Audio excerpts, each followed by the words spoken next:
5 step stretching untuk kurangkan sakit bahu. Sila save video ni untuk rujukan akan datang. Step yang pertama, kita angkat siku dan tekan siku ke arah dada menggunakan tangan yang satu lagi. Tahan, tekan kuat, tahan 10 saat, biar terasa, kemudian lepaskan. Step yang kedua, letak tangan di belakang tengkuk, tangan satu lagi tarik siku ni. Tarik ke belakang, tahan 10 saat, buat 3 set. Jadi bahagian tricep kita akan rasa tegang, dia akan terus tarik ke bahu dan akan bantu untuk riliskan sakit di bahagian bahu anda dan bahagian belikat. Step yang ketiga, tengok betul-betul. Kita letakkan tangan kita di tepi perut macam ni. Tangan satu lagi, tarik siku ke depan.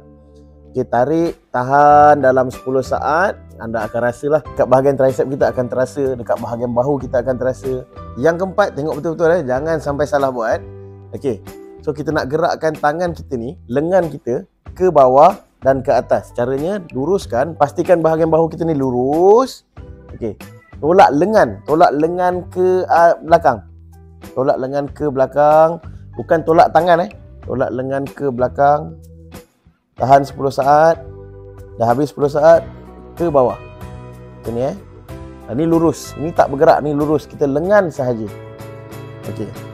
10 saat atas, 10 saat bawah. Step yang kelima, yang ini baru kita nak tolak tangan. Caranya, kita tolak kedua-dua belah tangan kita ke belakang dan mendada. Pastikan mendada macam ni. Tahan dalam 10 saat, kemudian lepaskan. Buat set yang kedua, tahan 10 saat dan lepaskan. Buat set yang ketiga, tahan 10 saat, lepaskan. 5 step stretching untuk kurangkan sakit bahu. Sila save video ni untuk rujukan akan datang. Step yang pertama, kita angkat siku dan tekan siku ke arah dada menggunakan tangan yang satu lagi. Tahan, tekan kuat, tahan 10 saat, biar terasa, kemudian lepaskan. Step yang kedua, letak tangan di belakang tengkuk, tangan satu lagi tarik siku ni. Tarik ke belakang, tahan 10 saat, buat 3 set. Jadi bahagian tricep kita akan rasa tegang, dia akan terus tarik ke bahu dan akan bantu untuk riliskan sakit di bahagian bahu anda dan bahagian belikat. Step yang ketiga, tengok betul-betul. Kita letakkan tangan kita di tepi perut macam ni. Tangan satu lagi, tarik siku ke depan. Okay, tarik, tahan dalam 10 saat. Anda akan rasalah dekat bahagian tricep kita akan terasa, dekat bahagian bahu kita akan terasa. Yang keempat, tengok betul-betul. Jangan sampai salah buat. Okey. So kita nak gerakkan tangan kita ni, lengan kita ke bawah dan ke atas. Caranya luruskan, pastikan bahagian bahu kita ni lurus. Okey. Tolak lengan ke belakang.